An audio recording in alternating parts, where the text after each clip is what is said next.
Hi, I'm going to show you how to make up 10 different heart patterns with free motion quilting. So I'm at the machine here. This is where all the action takes place when you want to do the free motion quilting. And this right here, this is what can effectively be a practice sandwich. And the reason why I have it this way is because I'm going to show 10 different designs here.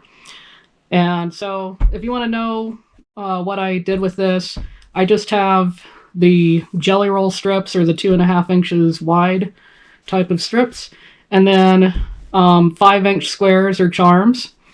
And then I basically just made kind of a bit of a treasure box kind of a thing here. And then I finished it off with a long strip here and a long strip here. And then I've also gone ahead and done some basting just so I don't have a bunch of pens in there, because it gets annoying removing the pens.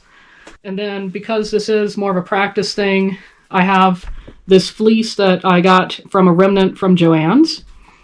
And so, you know, I sure hope that the Joann's chain sticks around, because it's very nice to be able to get remnants like that to practice on. And then this is just some of their calico fabric that I got when I was there one time a while back as well. And this piece ends up being around 18 by 18, so that's a pretty good size to be able to practice the skills on. So now I'm going to show you how I set up the machine to be able to do the free motion work. So I already have it threaded with the thread I'm going to use, and I have some thread in the bobbin here. The thread in the bobbin is actually 100 weight. You don't have to do that, but it happens to be what I have, and the advantage of 100 weight is I can have a lot more thread length on that bobbin than if I were to go with a 40 weight or a 30 weight thread. And then this is just some inexpensive quilting thread that I got from the Joann's. And so I have a school supplies box here. You know, you can get these really cheap at back to school time. And I keep all of my accessories, and I keep like extra needles and bobbins in here. So what I need is, I need the screwdriver, and I need my free motion foot. So this right here is a straight stitch foot. And one thing about this is you really want to do this with whatever foot is intended to go with your particular machine or your brand of machine. And of course also keeping in mind whether you have a high shank or a low shank.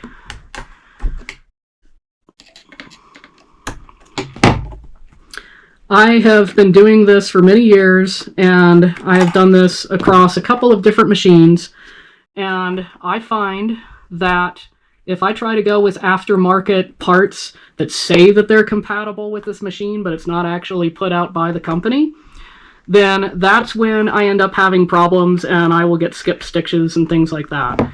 And so there's a lot of technical reasons why that kind of thing happens, and I don't really want to go into that here. But if you talk to a sewing machine maintenance guy like I did, then you'll definitely understand what's going on there. So I have the foot on here, and so just a better look at that. This is the foot, and then that was the screw that I unscrewed. Okay, and this is what is called either a free motion foot or a darning foot, depending upon your machine. Okay, and then the next thing that I need to do is I need to get the feed dogs to be lowered all the way. And so the nice thing about my particular machine is I have all of these different feed dog settings. So right now I have it set to where the feed dogs are all the way up. This is where the feed dogs are all the way down, so you could see the little 2 triangles. It's like a teeth icon, and then this line here would represent that surface, the bed of the machine. So I want to switch that all the way over, and that gets that ready. I don't worry about the stitch length. I leave that alone. I know some people will set it all the way to 0. I just don't even bother. And I still have it set right now to the basting stitch. It really doesn't matter. And then the next thing that is very important for free motion is the pressure that goes onto your presser foot. And so you see here they've got a little icon. Now I know a lot of machines that are The more inexpensive machines that are kind of in that $150 to $250 range probably don't have the ability to adjust the pressure exerted on the presser foot. And that's unfortunate. It means that that machine is probably not going to be that great for free motion quilting. So, but this particular machine is actually really great for this, and it is a quilting model machine, so they actually do design this to be really good for that. So with this, right now, this is set at a higher pressure, and that's because whenever you have a normal straight stitch foot on there, you want to have enough pressure so that it joins up with those feed dogs and keeps the piece advancing through the machine. However, in the case of free motion, you want to have as light a pressure as possible, but the foot is still going to be hopping up and down on the machine depending upon where the needle is and where the thread is catching with the bobbin. But you still want to have it to where it's almost like just barely resting on top of the piece.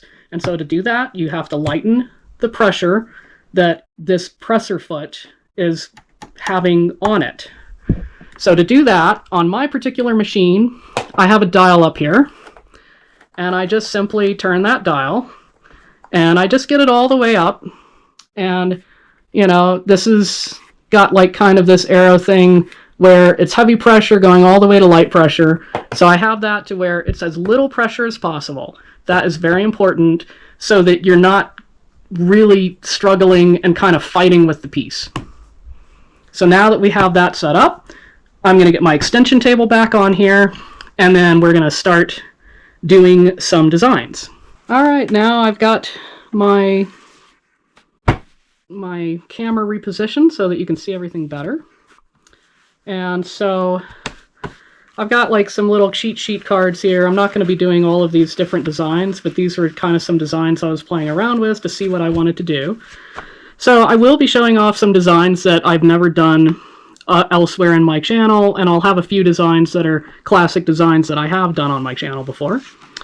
And so it's a good idea to kind of trace this stuff out before you do things, because the nice thing is it kind of trains your brain to think of drawing in a continuous line, because ultimately that's what you're doing when you're doing free motion quilting. I've got that so that I can reference that. Don't worry about it. And so here, on this first one, I'm going to start out with a simple heart vine. And what I want to do with this is, just to make this real nice and straight, I am going to take a chalk pencil, and if this was a light fabric, you'd probably want to use one of those water-soluble blue markers. But since these are dark fabrics, my chalk pencil is going to work really well for this. And so I'm just going to kind of eyeball it with where the center is with this ruler here, and I'm going to go ahead and mark this. Now, I've been doing this for a long enough time that I usually don't even mark anything, but for the sake of what I am doing here with this demonstration, I'm going to do this, because this is a good idea when you're starting out. And so just go ahead, and that's roughly down the center. It is a little kind of cockeyed that way, but it is what it is. And so the reason why I have this line is because I'm going to be coming back, roughly to that line before I go onto the other side and then do the same thing where I come back. And so by having that line there, it means that I'm going to have a very nice and even looking thing. And then if you'll notice here, I have it going around a corner. So on 4 of these different designs, I'm going to show how they work going around a corner. So first things first, we've got to set up the thread. And so I have the foot up actually right now. And then what I do, you could use a seam ripper, but I just take like a stick pen, and then I just do this, and then I can get these out. Now, let's see, here we go. Okay? And then if I just grab onto it like that, that gets my bobbin thread up, and then I can just pull that right out, and that works. And then we're just going to kind of figure out as well as we can where it's at. Okay. And it's okay if it's a little bit off, because what you're going to do next is you're going to do a couple of setting stitches. And those are just basically just, you know, very, very slightly move it back and forth so that you get a couple of stitches and it becomes like an anchoring type of a thing. And so with this first design is very, very simple. All I do is just go like that, and I go like that. And then I know if you're doing like a competition quilt, you'd want to knot this off and then, you know, grab a hand sewing needle and bury the threads. But since this is practice, I'm just going to trim it. So let me show some of this motion for a little bit here.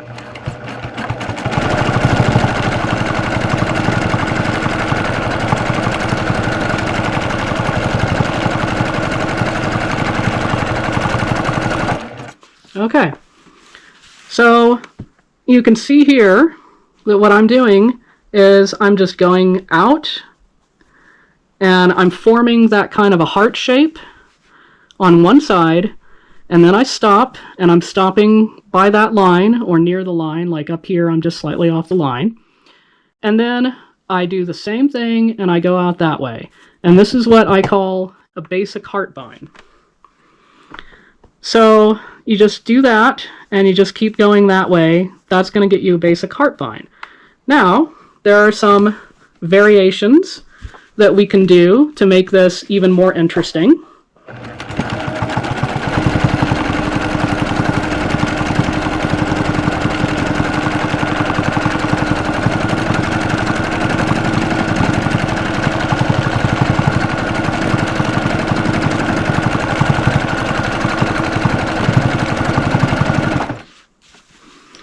So here I've added a smaller echoing kind of a stitch there.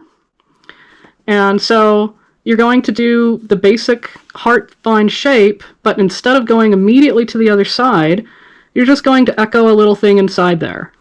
And then you go out and you do the same thing on the other side. And so this makes it to where it looks even more kind of like a round leaf that has like a little bit of a center to it. So now I'm going to go ahead and take this particular design around a border. And so in this particular case, this is a fairly small pattern, and we have kind of a small space here. So what I'm going to do is, instead of going back over to this side, I'm going to do another one on this side.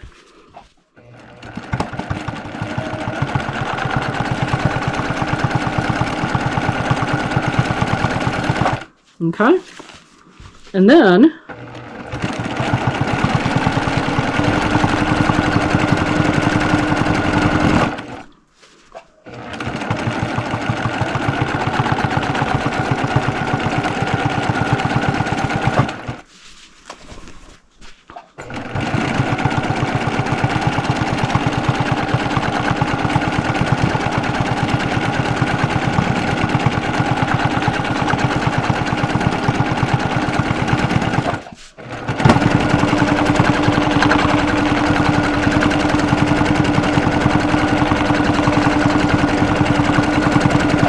okay, so I'll show you what I did here for this. So as you can see, I was right there when we stopped last time, and then I went ahead and I just did another one, and that way it could give me a little bit of space.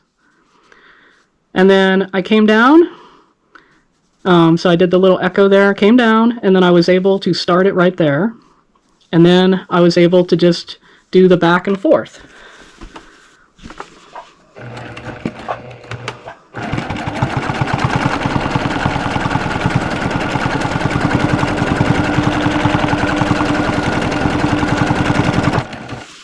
So with this design, you can do things where you kind of make it real fat. You could also do things where you actually make it kind of a taller one, and that can make it so it travels across your piece faster. And so it really just kind of depends on what you're aiming to do with that particular design.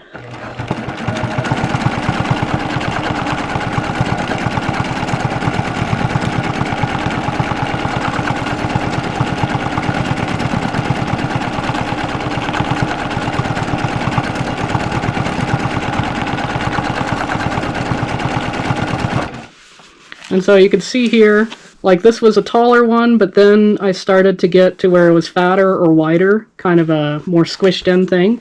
And then I can just get it going taller again. No problem.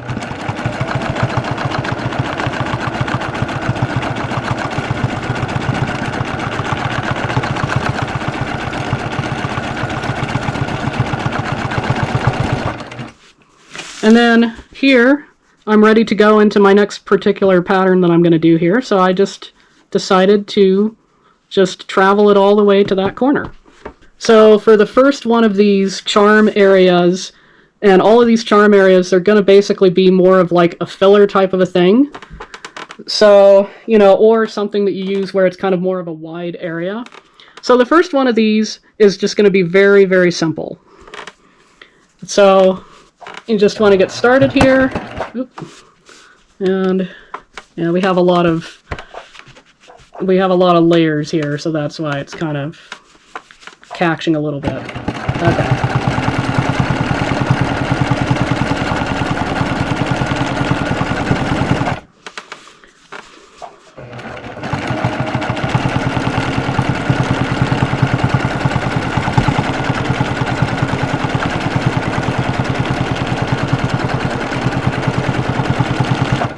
Okay, so what I'm doing here, and this is a great one if you're starting out, is I'm just doing these little loop-de-loops, and then I just go up one side, and I make that heart shape, and I come right back out the other side, and then I can go into more loop-de-loops. So I've done 2 loop-de-loops, a heart, 2 loop-de-loops, and then a heart. So you don't have to be doing like exactly 2 and then a heart. You could do 1 and then a heart, 1 and then a heart, or you could do like 3 of them and a heart. It's just up to you, and it's just up to how much you want to try to travel across a piece and how comfortable you are with these shapes.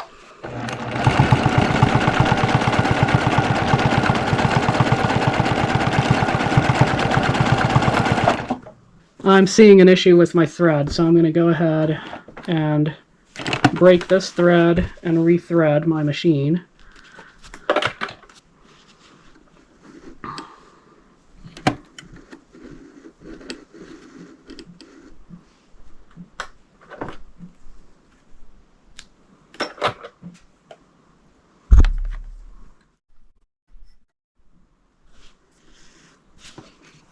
Okay. So what I had here is I had like a strange kind of a thing there happen with it, and it wasn't coming off of the thread. And so if that were to go all the way through down to the needle here, this thread would end up shredding and breaking. So it's easier for me to just kind of find an opportune spot that I can stop before that happens. And I've actually never had a thread do that, so that is very interesting. Some kind of a manufacturing defect, I think. So I'm just going to quickly get this machine threaded again.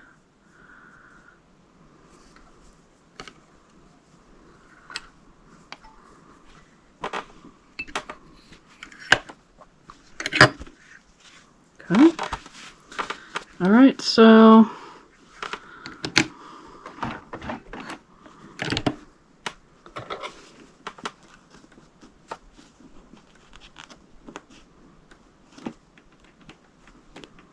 okay, there we go. Uh-oh, why did that happen? That's not... Oh, okay, it's because that was coming from the... One of those is coming from the underside. Okay. Because I never broke that bobbin thread, that's why. Okay, so that's flowing. Okay. Yeah, if you're gonna break the thread, then it's a good idea to break the bobbin thread as well. I forgot to do that.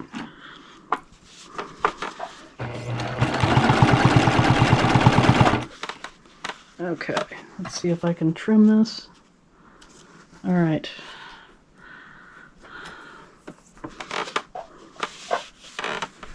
Okay, let's see. Where did I want to end up with this? I wanted to end up over here. So.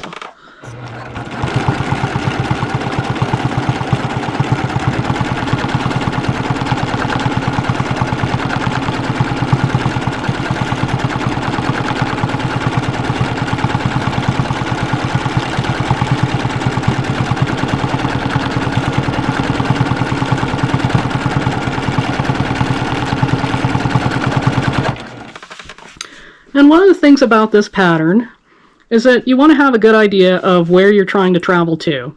And so you also want to keep in mind that every time you go into one of these hearts, you want to go initially the direction of where you're traveling to, because you're going to swing around and then it'll end up just kind of going opposite direction, and then that way you get going where you want to go. So it might be a little counterintuitive. This is a good idea to practice this on paper if you're nervous about this, but also a good idea to practice this on a piece like this.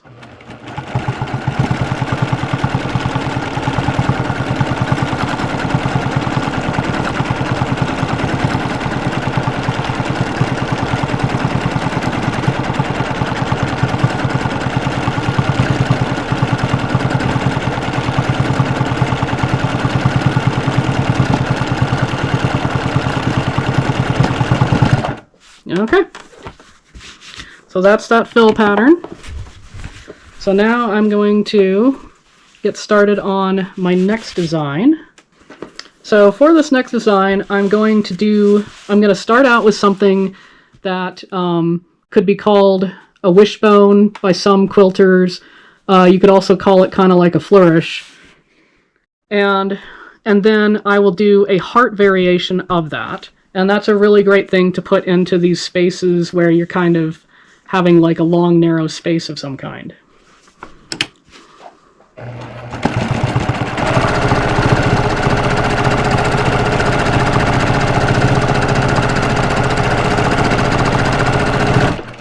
Okay, so this is what I'm talking about. You've probably seen this in many quilts.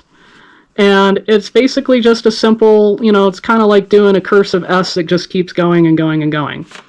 Now, the way to do this where it is a heart pattern is when you go out like that, you're just going to simply turn that into a heart. And so instead of going continuously out like that, you'll go and just kind of do a little heart.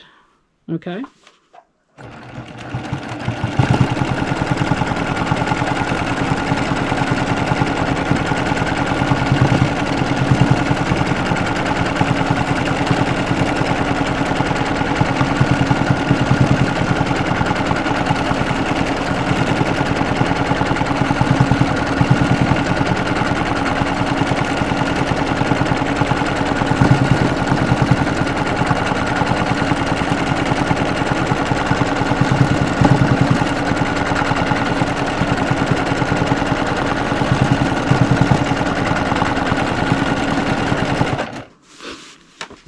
So here you see that I've been able to make these into little hearts.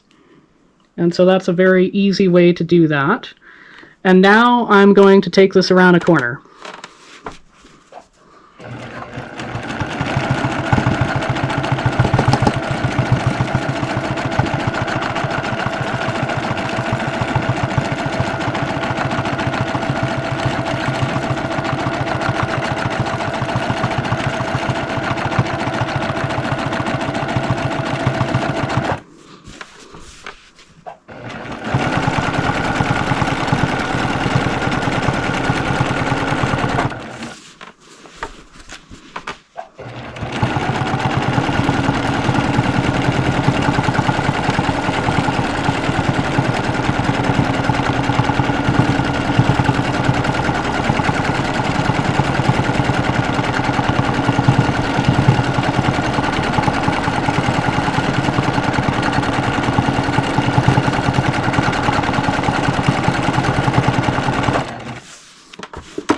And so here's the corner right here. It was looking like it was getting a little sketchy, but it does work. And whenever it comes to this kind of thing, you just need to keep practicing it. you know, in all honesty, I don't tend to do something like this around a corner very much, and it probably shows. But I think it does end up turning out pretty nice nonetheless, you know, especially once we get into this nice kind of a curve here. And then with a pattern like this, I find that I definitely want to shift the piece. If I try to do it this way, it's just not going to work as well for me.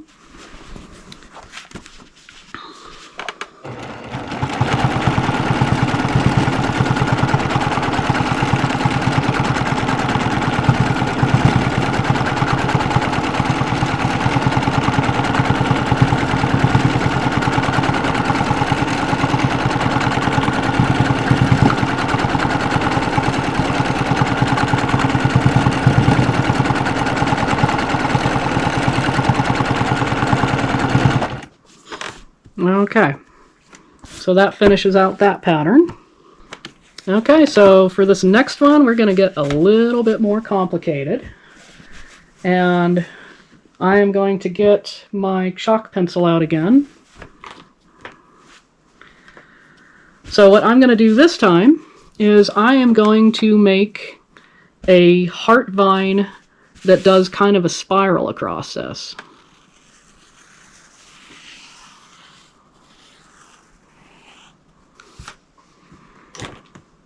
So here is my spiral that I'm going to follow.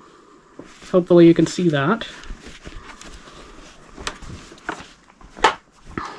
And so what I'm going to do here is I'm going to actually travel it on the inside.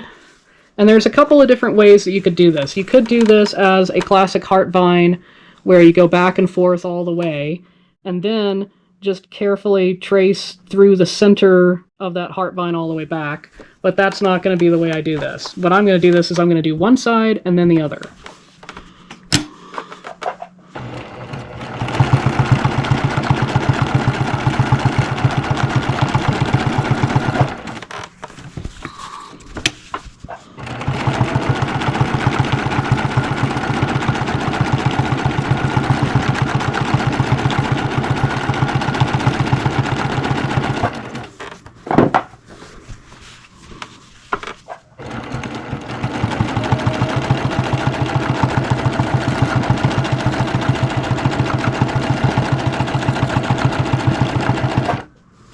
So one of the things you have to keep in mind is you need to make sure that there is going to be space for traveling on the other side.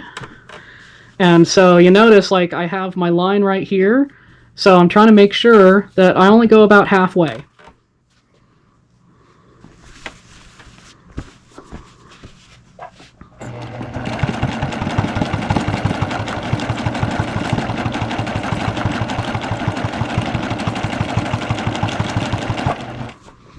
And this is a design that gets a lot smaller as you go, and so my recommendation here is to just go slowly.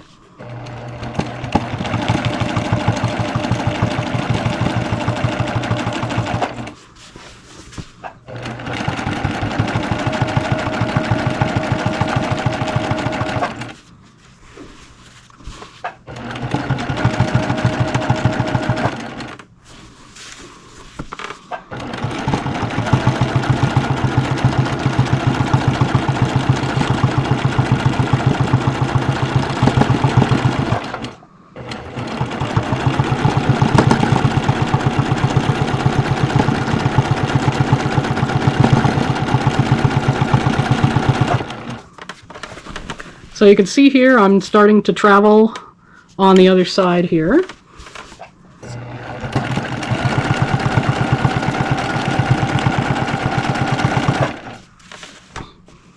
And then with this, I'm going to have to make some wider size petals just so that I can fill this space up a fair amount there. So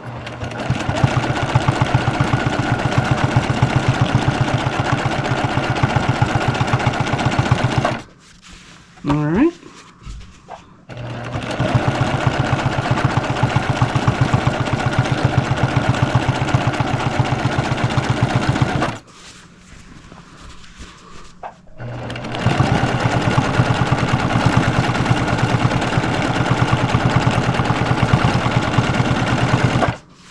And it's just a good idea to turn the piece as you need so that it's easier for you and your hand-eye coordination to be able to execute these designs.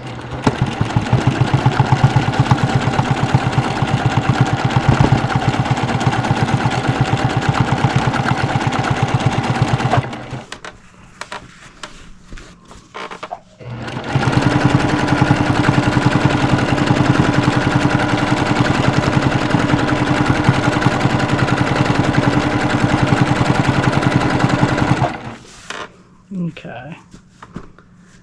All right. And actually, I wanted to travel all the way. I should have done this in a different spot. Whoops. Okay. So, what I will do is, I'm trying to get all the way to here. So, a couple of strategies here. I could break the threads. You know, I could anchor the stitches, I could break the threads, and then I could just restart it over there. I could also try to follow along this line, but this is a very light thread, so that'll be visible if I'm doing that. So I think what I'm going to do is I'm going to just go ahead and echo this.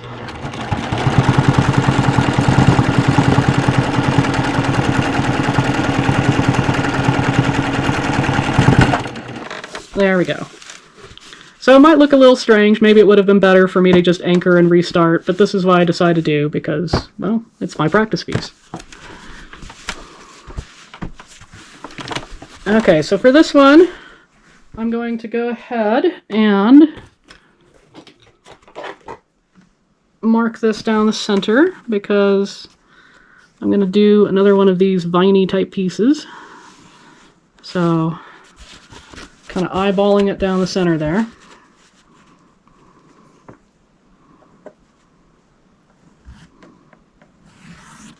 Okay.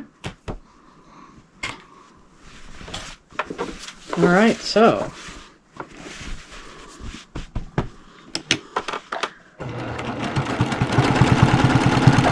okay. So I just traveled that stitch over to the center, and now I'm going to get started on the next design.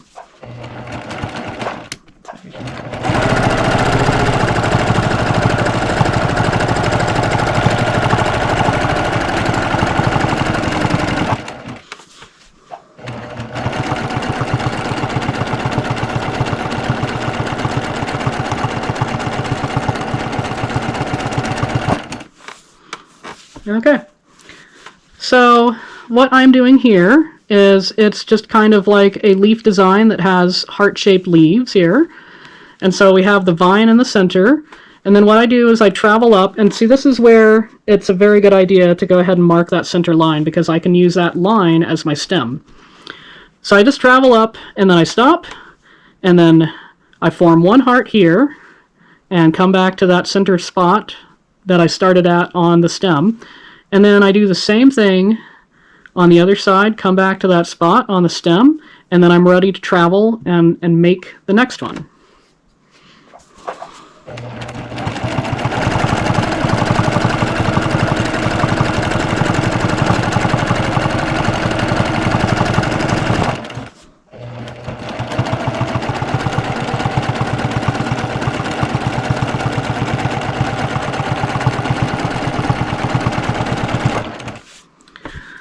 So one of the things is, you know, this could be a way that works for you to do this, but it also might be something where if you try to do it, you find that you go a little lopsided. And so similar to those kind of wishbone heart patterns that we had on this area, what you could do to make it a little bit more straight is just do it like this. Now, we're in a corner, so I'm going to angle that.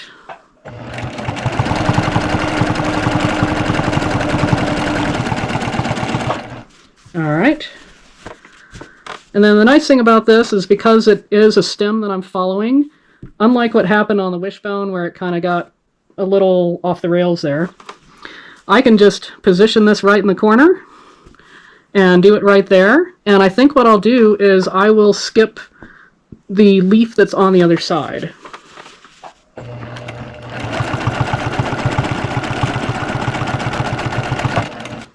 There we go. And then maybe just put like a little tiny baby leaf. There we go. I feel like it needs a little bit of something. All right.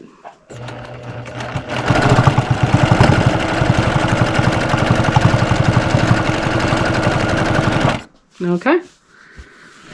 And so now I'm just going to do it this way.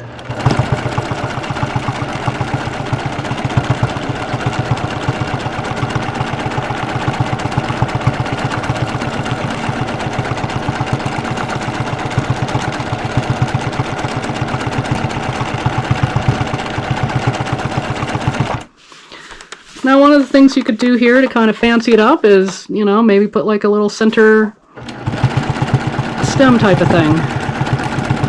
And there you go. So that's an idea.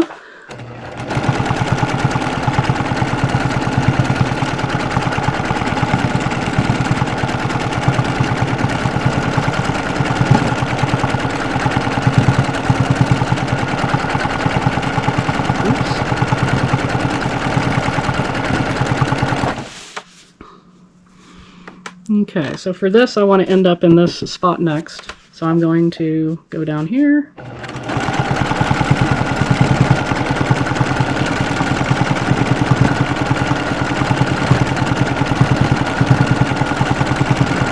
And travel out. There we go. Okay. So for this next filler design, I'm going to do something where it incorporates hearts into more of a swirl hook type of a pattern. So let me show you what I'm talking about there.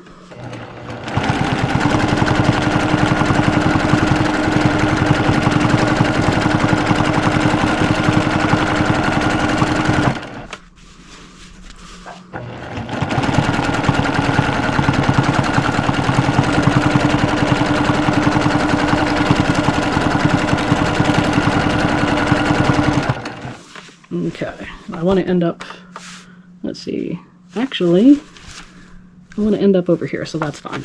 Okay.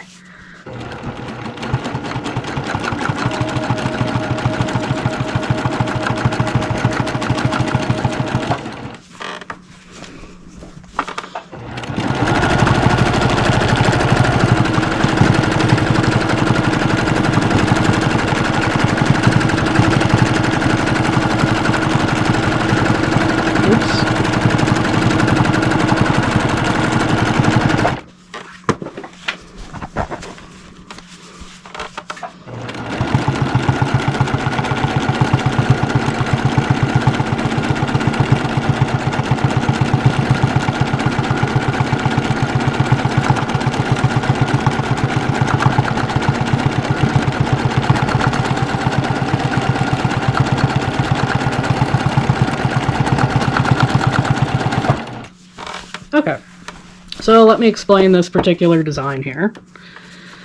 So I start out, let's see, this is probably more visible. So I'm coming off of a swirl here, and I start out in a heart, and I'm just kind of going like that, and then I go around the other side, and then I travel out of it to go into a spiral. Now, it got kind of a little weird here with the way I was moving the needle, but honestly, I still think it looks fine. So, you know, this is just simply a spiral, and then you go up this way, and then what this is the hook part of the swirl. And what that does is it makes it so that it kind of fills up those awkward little spaces, and then you can travel back out again. And so then I started a heart over here, and it was a much smaller heart. And then I was able to travel out of that, go into a partial small spiral, and then hook back out, and then that makes it so I can travel back in and make this much more of a defined spiral concept.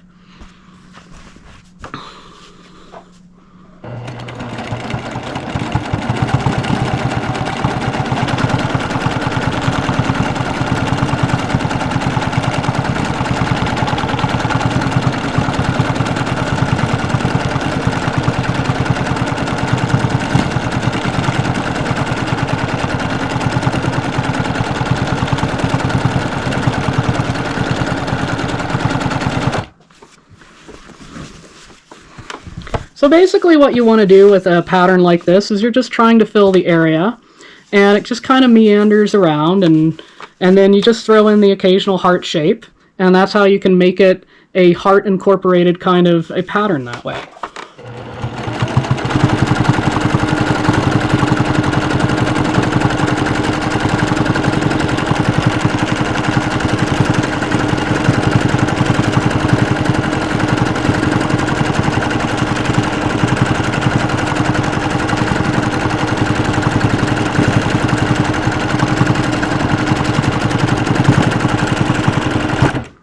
There we go. That looks pretty nice.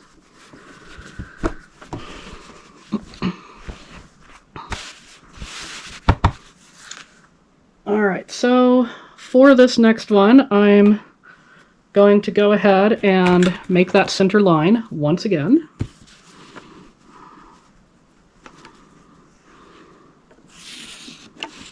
Okay.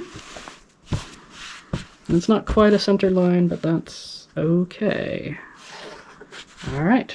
I can get rid of that. Rub that out.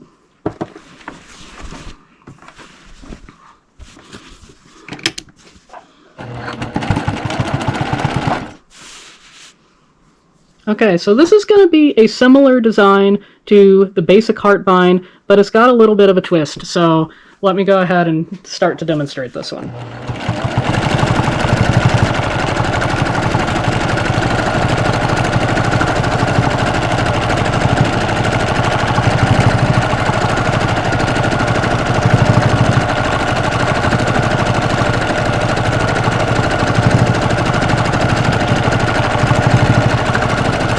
Okay, so what I do on this one is I'm coming through and I have that outer bit here, and I come through and I make my little curly kind of a hook thing, and then I just trace on the inside, and then I come back down at that point, and then I just make a single half heart shape on the other side, and then I'm ready to go into the next one.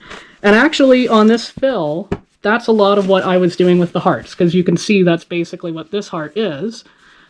But, you know, it doesn't look as much like that because I'm tracing along to go into those swirls. And so the nice thing is you might want to actually practice this pattern before you try to do this fill pattern, because this pattern will make it a lot easier to kind of conceptualize what you're trying to do with a fill pattern like this.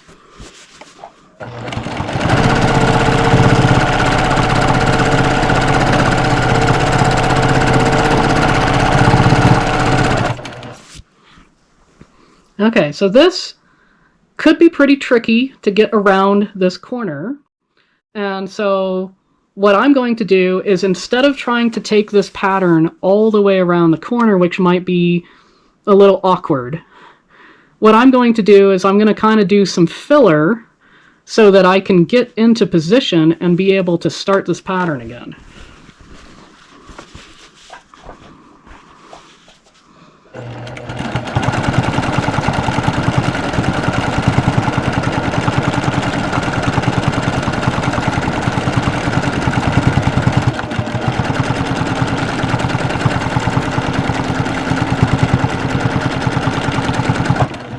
Okay.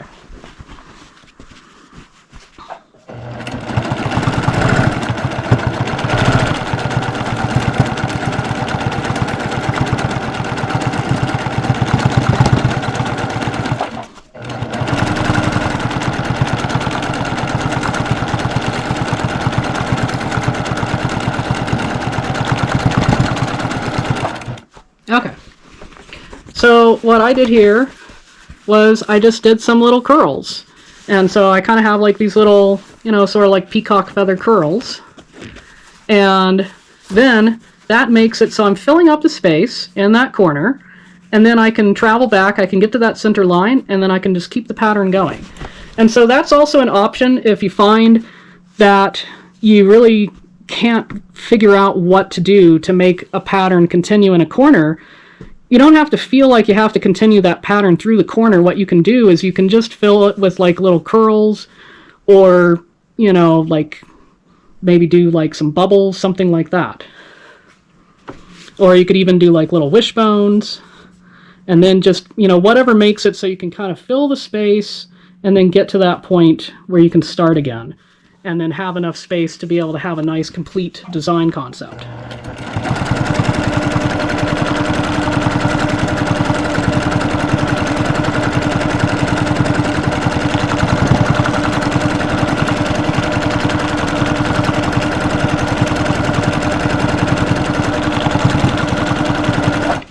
Okay. Alright, so now for the next one. So for this next one, this is kind of a new concept. I haven't tried this one before, so this should be kind of interesting. And it's been a little difficult to sketch, so I'm going to try to have this one work.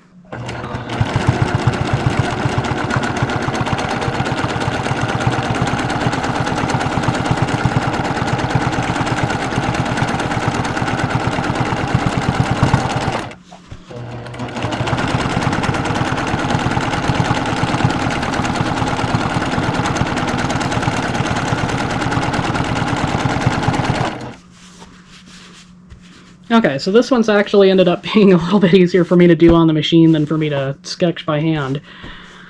So the way this one starts is you want to do the outer part of the heart first, and then you're going to echo on the inside.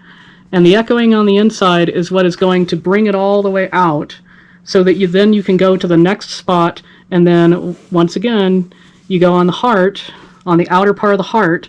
That's going to be traveling forward. The echoing part is going to be a heart traveling backwards. And then that's going to go back out to start the next one.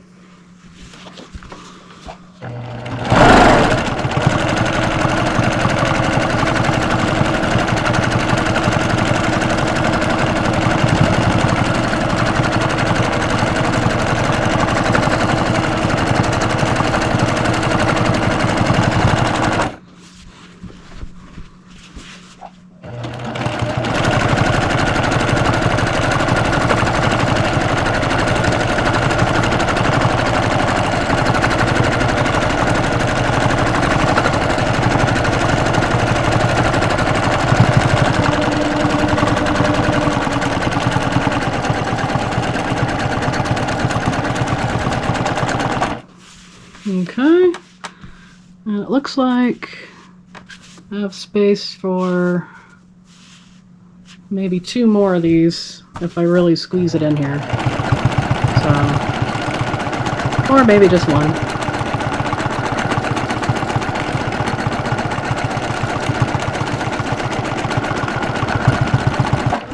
Okay.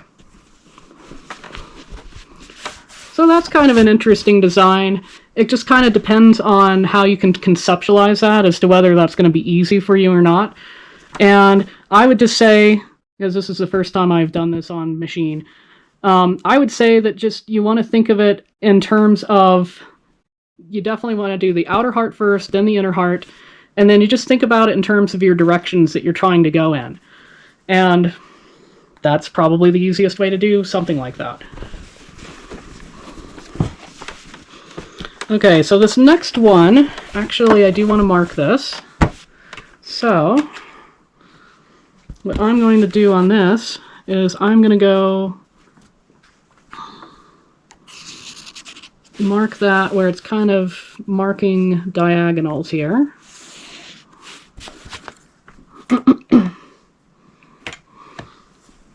Okay.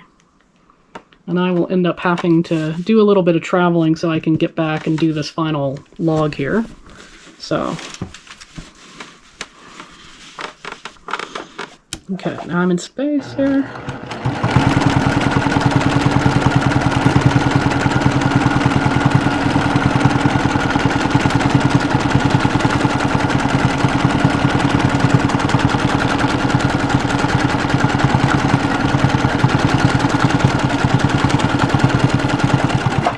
Okay, let's see.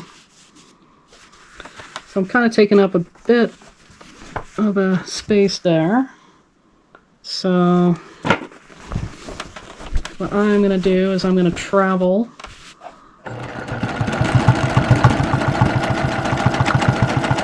There we go.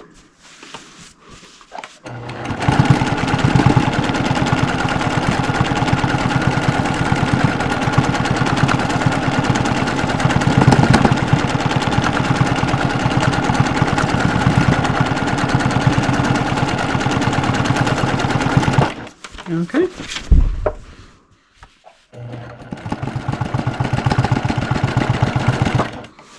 All right.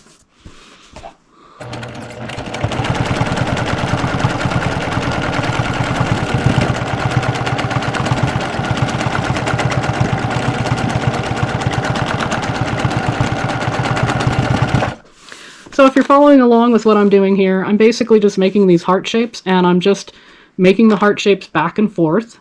So I'm just going, you know, that direction, and then I go the opposite direction. And for this size of a block, I'm going like 4 concentric hearts, and then I'm stopping, because that seems like that's probably the easiest. So I'm not like having, running out of space and overlapping and stuff.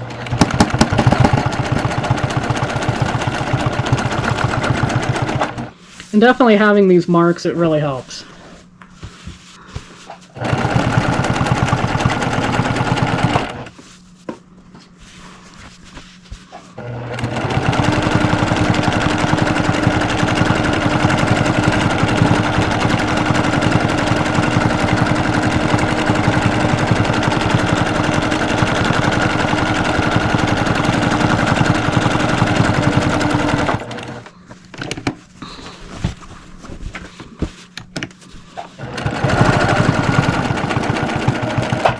Okay, so that gets me to my final log here. So, and then, so here's that particular design, and that's how it worked out. Looks pretty good. And then the chalk will wash away, so don't worry about that. So I'm just going to go ahead and travel up to the edge here. Okay. So for this last design, this is a pretty simple design as well.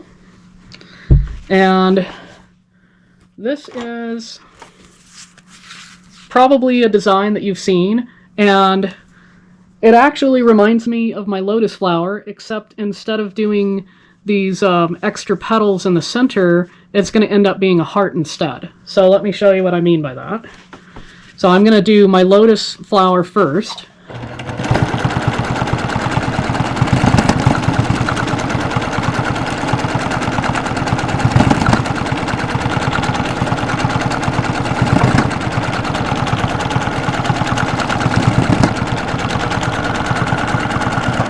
Okay, so that's my lotus flower first, and I'm just curving out, and then I make these little petals in the center, and then I curve back out again. Well, this is really simple. It's like this, but even easier. So you just have that first one curve out, and then what you do is you just make a heart.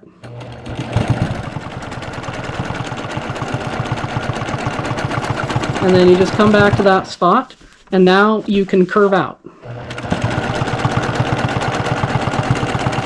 Like that.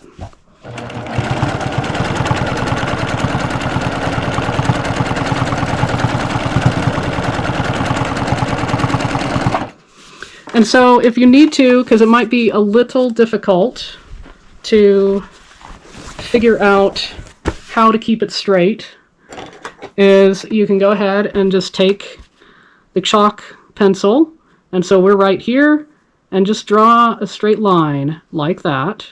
And that way you know where to have the heart come into before you go back out again. And then what I'll do here is I'm just going to eyeball it here, and I'm going to draw another line right there, and that will give me the next point that I want this little thing to go out to. Okay, so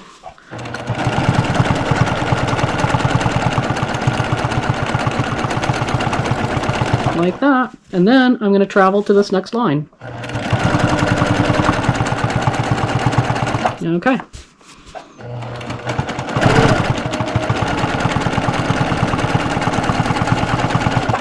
Okay. And so that's just something that you can do to kind of help yourself be able to visualize where you need to go. And then, you know, after a while, you're probably not going to need it.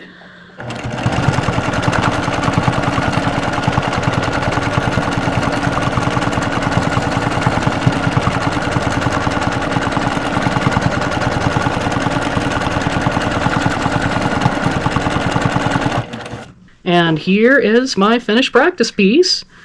So you can see right here, that's where we started with that basic heart vine, and then we turned that into more of kind of a sprout heart vine there. And then here was the first background fill that we did, and that's probably that one and this one I would say would be like the easiest ones that you could do. And then here is our wishbone hearts.